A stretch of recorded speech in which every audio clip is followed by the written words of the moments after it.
Well, before we had optical fibers, and even up till today, we've been relying on copper wire to do that same job for us.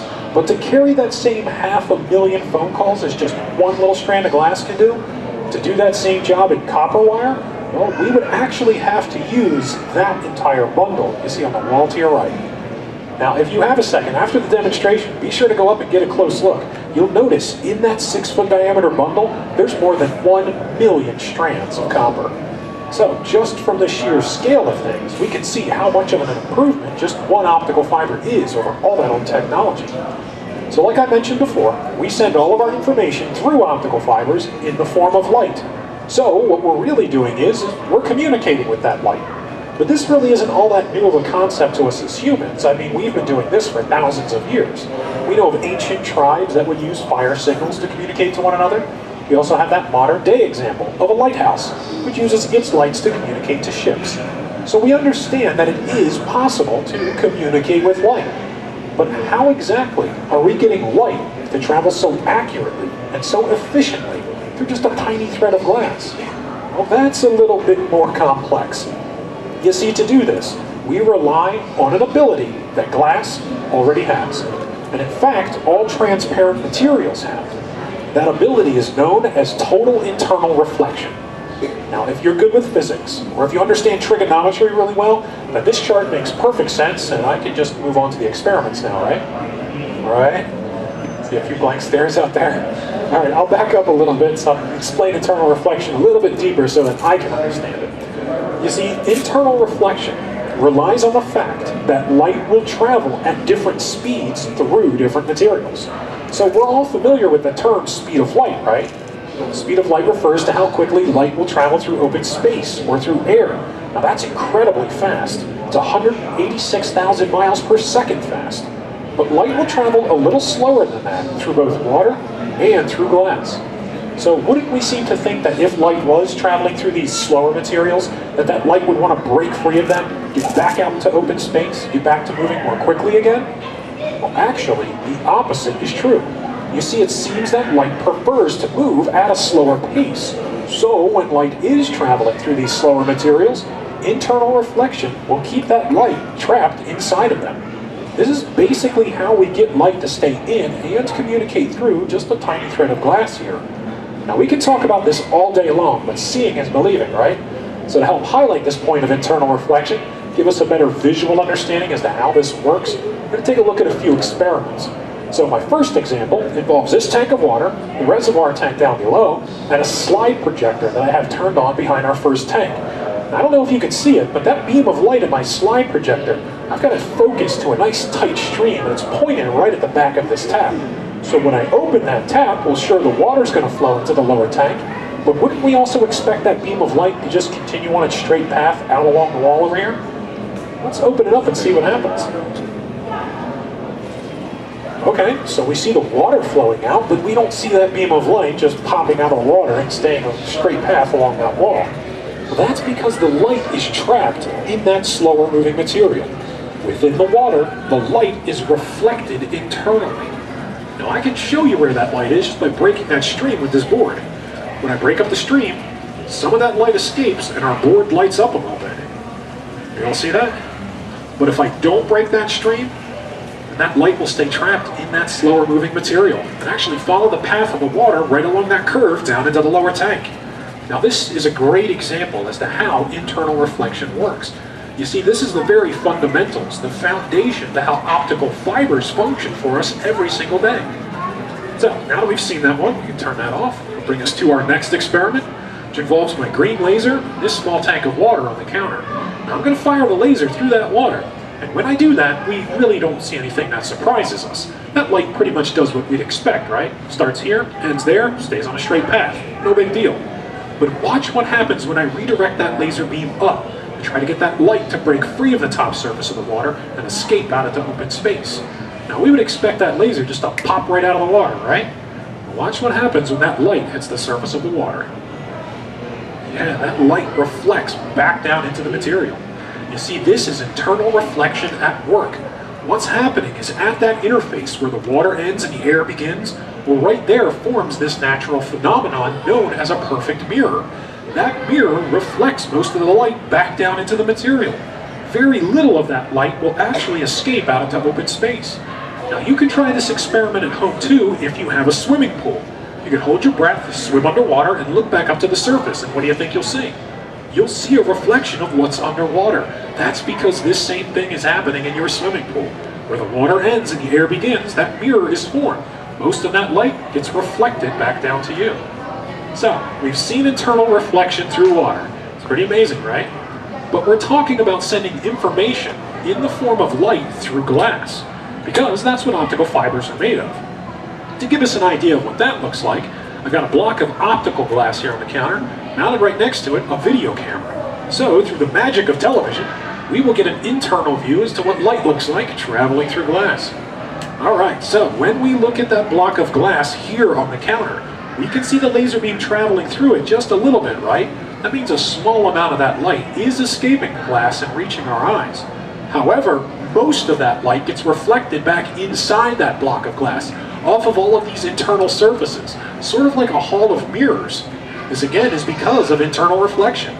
Now watch, we can try that same trick where I try to get the laser beam to break free of the top surface of this material, but just like in the water, when that beam hits the top surface, that mirror is formed, and the light is reflected internally.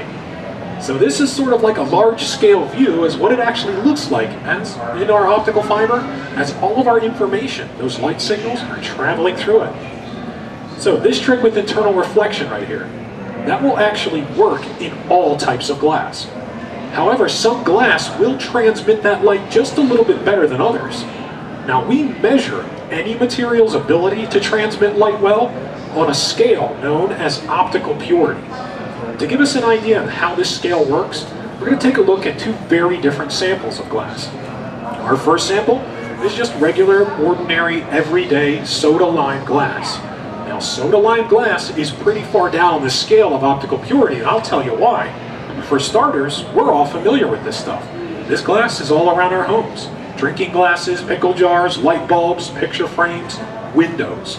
All of that glass is made of a composition of soda lime. Now, we generally think of windows as being clear glass or transparent, right? The light travels right through them, no trouble at all.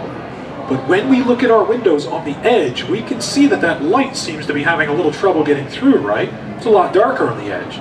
We also notice it's not clear glass, it's actually green glass. Now we're seeing all of this because we're looking through a more significant thickness in that material. That green is caused by iron impurities that are inherent in the glass manufacturing process. It's those impurities that put our window glass so far down on that optical purity scale.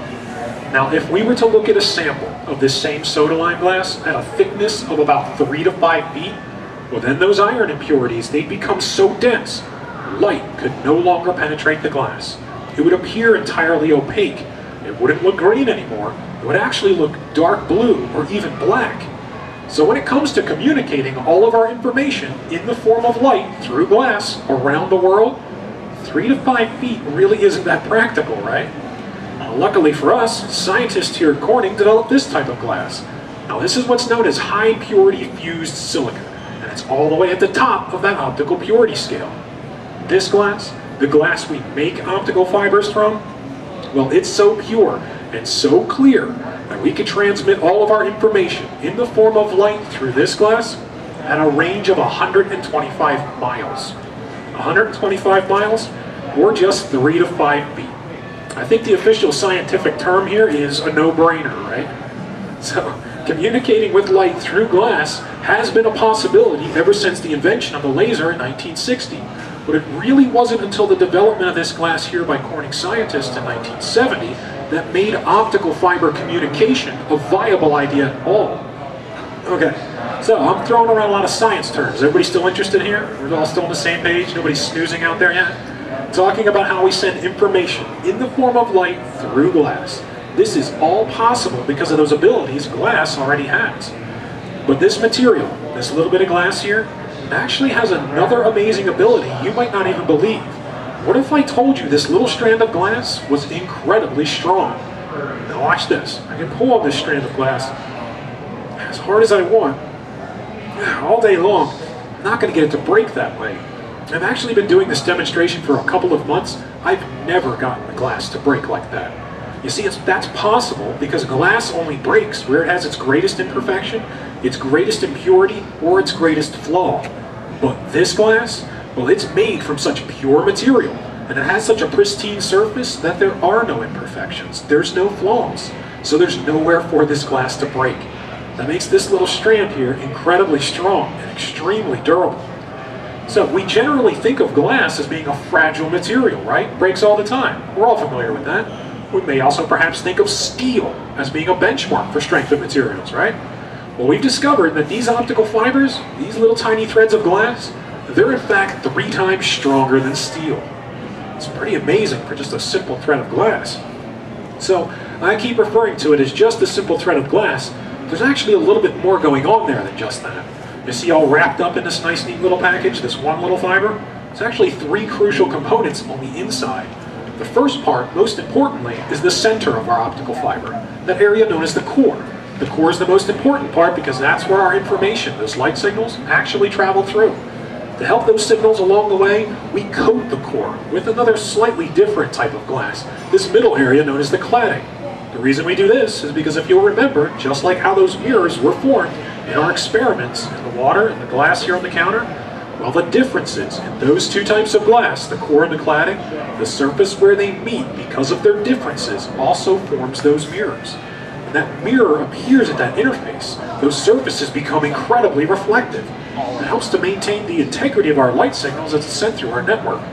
So I've just demonstrated for you how strong this stuff is, right? But if I was to scratch the surface of the glass, now there's a flaw. That's likely where the fiber will easily break. To prevent that, we include a 3rd layer, this outer layer known as the coating. Coating is just a layer of plastic that we spray on both the core and the cladding, just as those 2 are formed together. Keeps the optical fiber clean, free from damage, maintains the structural integrity of that material over its lifetime. Alright, so we've seen what this stuff is, and we've seen how this stuff works, but why does this stuff matter?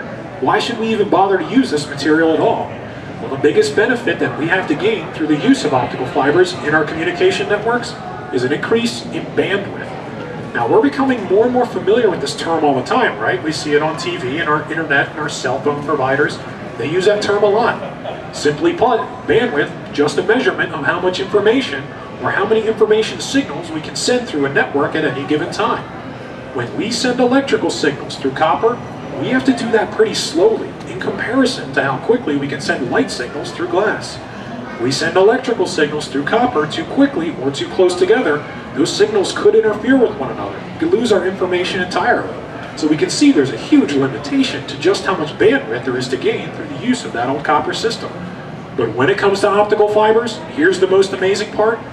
Even up till today, we are still not capable of generating enough information fast enough to hit the threshold of just 1 optical fiber. Because we can't generate that information fast enough, we don't know yet the full limitations or potential of this material. Seemingly, right now, with optical fibers, we have unlimited bandwidth. The reason that's possible, it all comes down to the way we communicate through these different materials. When we send information through copper, we have to do that 1 electrical pulse through 1 copper wire at a time. That means 1 TV show, 1 page of the internet, or 1 cell phone call at a time. It's a very slow process. But because we can send information in the form of light, and because light can be broken down into so many different wavelengths, here we see the colors of the rainbow. Those are the wavelengths of light that we can see with our eyes. There's actually several hundred more wavelengths that we can't see. But we can send information on each and every single one of them at the same time. We can push all those wavelengths into a single light source code, actually pass multiple light source codes right by one another at the same time through a single strand of glass. As long as all of that information is on a slightly different frequency, those signals do not interfere with one another. So it's really because we can send so much information at the same time that grants us so much bandwidth with this material. To help us visualize what more bandwidth means through the use of optical fibers, take a quick look at a high-definition picture. Now, we can only get quality HD picture through the use of optical fibers because that picture requires so much information to be processed so quickly. Now, we all know that HD TV looks great, right? But if we've ever watched it long enough, we've noticed that when that picture gets complex, or when the action on screen gets really fast-paced, well then sometimes we see a breakdown in that signal, right? Sort of a fuzzy distortion will occur. Kind of a small blocky effect appears on the screen in odd waves and patterns. Does this happen to anybody out there? Yeah, it's happened to me too. It drives you crazy, right? Well, the reason it happens is there's nothing wrong with your television. Don't get mad and throw the TV away. It's just simply not receiving all of that information fast enough to piece together the complex picture it's struggling to produce for you. The reason your TV doesn't receive those signals fast enough is because somewhere out there between your provider and your TV at home, there's still a network of copper cables out there, sending all of that information, one electrical pulse through one copper wire at a time. This constricts the flow of those signals, slows everything down, and leads to that deformation of picture back home. Now, as we go forward in the next couple of years, we're going to start to see less copper and more optical fibers. When that happens, thankfully, we will never see distortion in our TV signals ever again. Our telephone calls will become more clear and more consistent, but most importantly, our connections to the internet are going to seem instantaneous. Now, there's only a few places right now where you can get that direct connection of optical fiber. It's mostly in major metropolitan areas. So unfortunately, for the rest of us, and all across the nation, still a network of copper out there, slowing down all these signals and driving us all crazy. And as we go to replace copper with optical fiber, then we only have to benefit from that. So hopefully now we all have a better understanding of what optical fibers are as a material, how they work, and why we're headed in a direction that we are with our communication networks. So if you have any questions, feel free to come up and ask me. If not, thank you for your interest. Thank you for listening. Enjoy the rest of your day, everyone. Thank you.